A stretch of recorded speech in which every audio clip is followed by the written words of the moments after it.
Bonjour à tous, voici le deuxième épisode d'une semaine en NBA. On va parler de la première semaine complète de NBA qui vient de s'achever.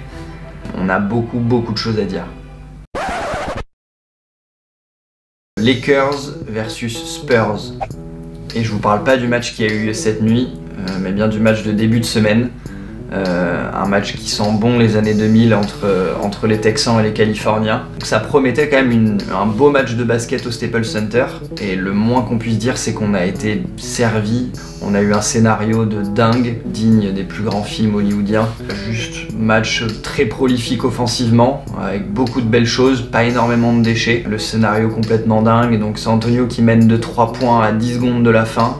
Les Lakers qui ont la balle, qui donnent le ballon à LeBron évidemment. Et LeBron qui nous sort un tir de chez le voisin incroyable pour égaliser et emmener ce match en prolongation. Mais ce même LeBron qui aurait pu être le héros de la soirée a un petit peu chié dans la colle en prolongation. Les Lakers menaient d'1 point à quelques secondes de la fin.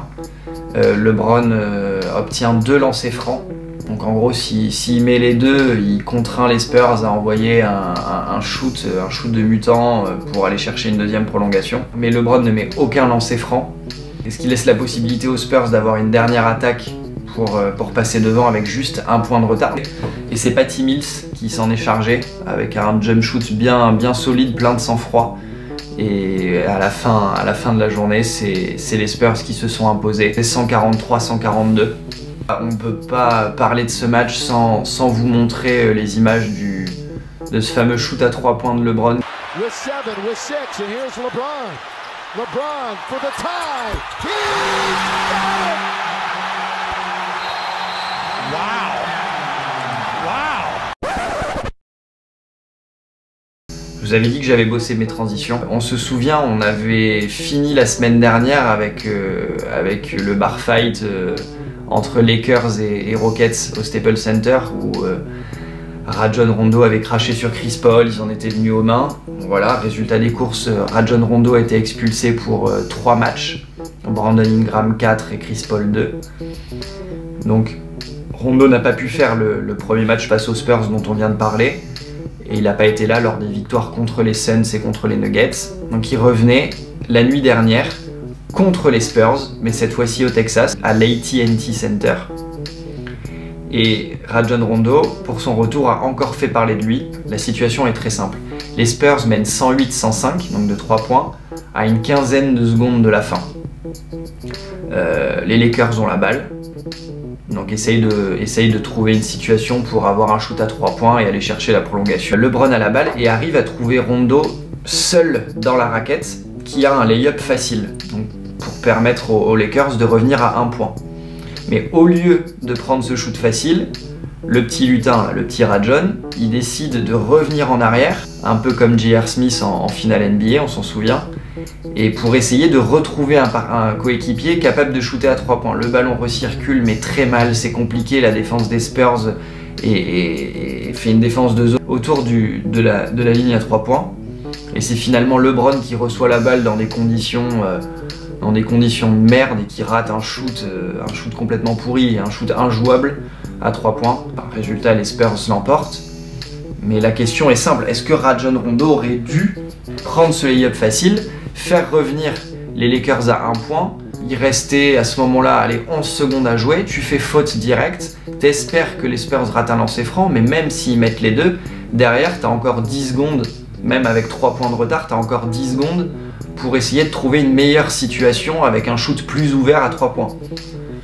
Moi je pense qu'il aurait quand même dû prendre ce panier parce que derrière l'action était dégueulasse, les Spurs étaient vachement bien regroupés. Je vous laisse les images juste après parce que là, ok, c'est mignon mes descriptions, mais il faut quand même que vous puissiez voir ce qui s'est passé. Je vous laisserai en discuter entre vous autour d'une bonne binouse.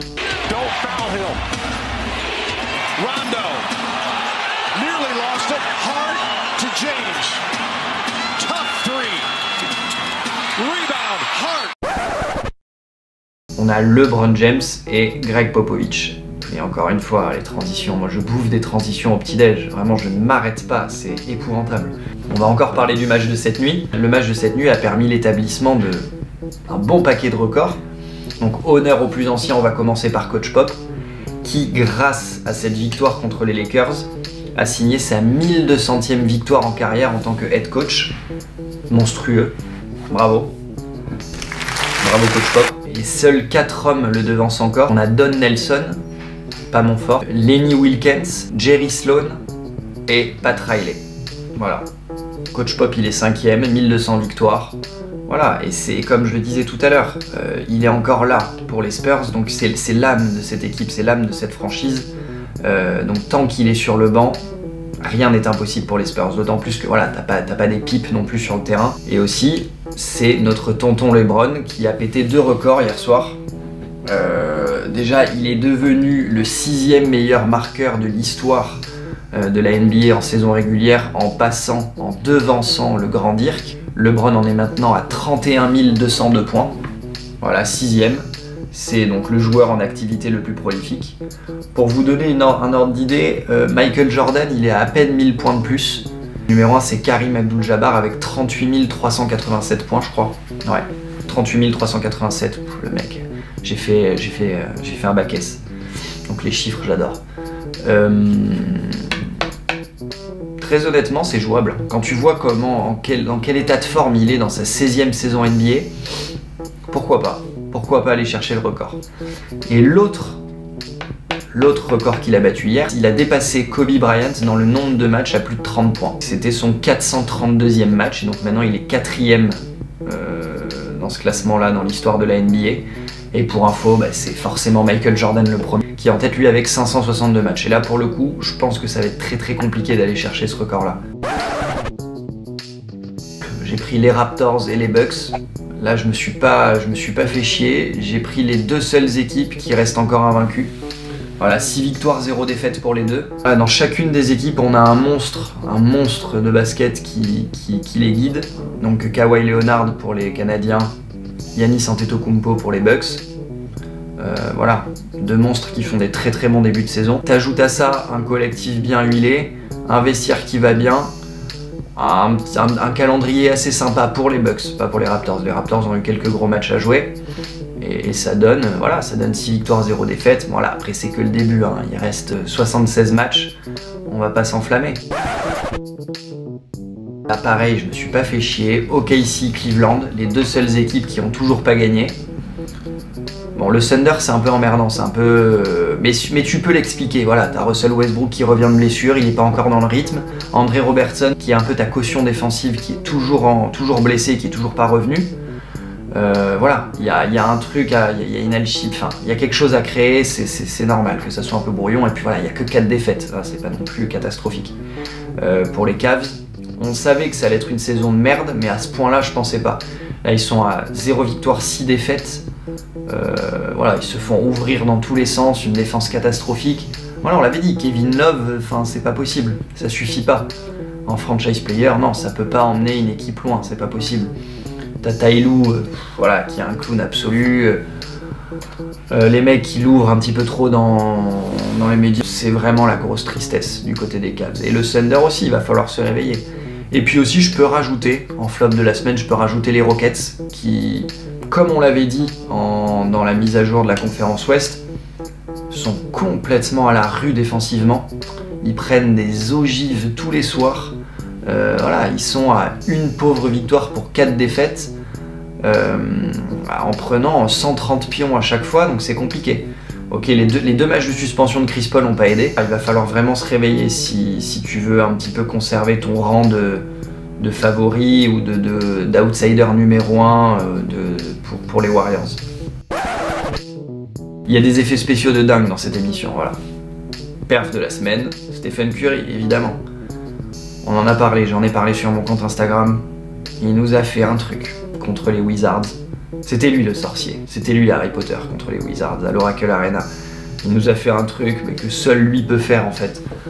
51 points, 11 sur 16 de chez le voisin, et ça en juste 3 quarts temps. Voilà, le type joue 3 quarts temps, il t'envoie 51 pions. C'est juste grotesque. J'avais préparé une petite vidéo là quand il l'avait fait. Je vous la passe. Ça dure 1 minute, c'est pas long. Mais regardez, ça vaut vraiment le coup d'œil, c'est magnifique.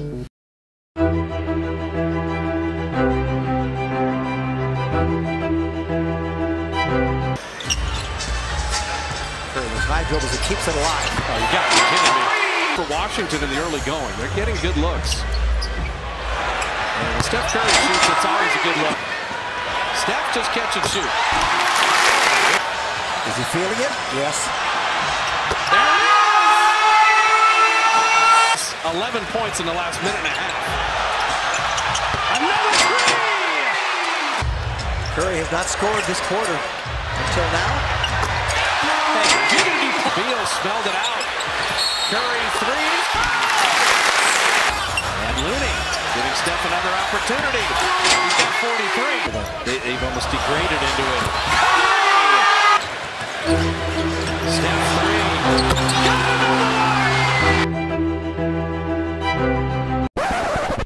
C'était à Brooklyn. C'est une agression qui a eu lieu, une véritable agression de la part de l'Emmanuel Chin de la Louisiane. Il nous a fait un truc, mais un truc, d'une violence. La victime, Jarrett Allen. On n'a pas osé se renseigner pour connaître l'état de santé du petit Jarrett. C'est trop terrible ce qui s'est passé.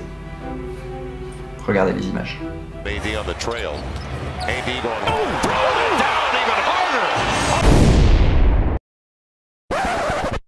Ouais, la fin de match de la semaine, j'aime bien. C'est une rubrique, voilà, on l'a pas toutes les semaines. Voilà, c'est pas juste une action. Là, c'est deux actions consécutives qui ont eu lieu entre les Sixers et les Pistons, deux franchises qui vont bien, et notamment les Pistons qui nous surprennent en bien, voilà, emmenés par un Blake Griffin bien costaud qui nous a sorti des bonnes perfs de mammouth. Je vous laisse regarder. Turn and triple. Oh my goodness, and foul. Oh my goodness. Side to Blake Griffin. Turns, drives, lays it up, lays it in, and he is fouled. J'ai sélectionné deux petits duels des familles pour vous. Un petit Sixers Raptors. Je crois que c'est dans la nuit de mercredi à jeudi, je suis pas sûr, mais c'est en milieu de semaine à peu près. Là, ça devrait être à des horaires un peu corrects vu que c'est la conférence Est. Et un très solide, je pense que là il va falloir le regarder, un très solide Pelicans Warriors. Attention, je crois que c'est la nuit d'après ou la même nuit, je sais plus. Bon là par contre ça doit être du 4h du mat. Donc là faut prendre une décision. Là c'est une vraie décision à prendre quand c'est 4h du matin un match de NBA. Ça c'est mon petit tuto, mon petit conseil pour les matchs de la conférence Ouest. 4h du matin, soit tu t'en colles une énorme. Tu sors, tu tiens, tu continues, tu bois, faut surtout pas s'arrêter. Et tu rentres chez toi à 4h du matin, et t'as le match sous les yeux. Mais le risque, c'est que tu sois complètement éclaté et qu'à la première action, tu t'écroules. Soit tu te dis, j'essaye de finir tôt le boulot, tu vois, à 19h, tu vois, tu te pars à 19h, tu manges direct. Tu digères un peu, 21h dodo, mais dodo, rideau 21h. Tu te lèves à 4h. Parce qu'un match annoncé à 4h, il commence à 4h15. Tu t'en fous de l'hymne. L'hymne américain, tu le connais par cœur, rien à foutre. Et là, t'as dormi, t'es en 21h, 4h, t'as dormi 7h. Mec, t'es bien. T'as dormi 7h, tu regardes ton petit match, pépère, avec ton café. Voilà, là c'est pas avec la bière, c'est avec le café. Après, la journée de boulot est certainement longue. Quand tu finis, si le lendemain en plus t'as du taf et que tu finis à 20h, 21h ou j'en passe, c'est compliqué. Mais tout dépend de ton mood. En semaine, je te dis, mec, prends cette solution-là. Mais en week-end, non. En week-end, c'est la solution 1. Mais elle est vraiment traître. J'ai jamais réussi à aller au bout d'un match en utilisant la solution 1, donc voilà.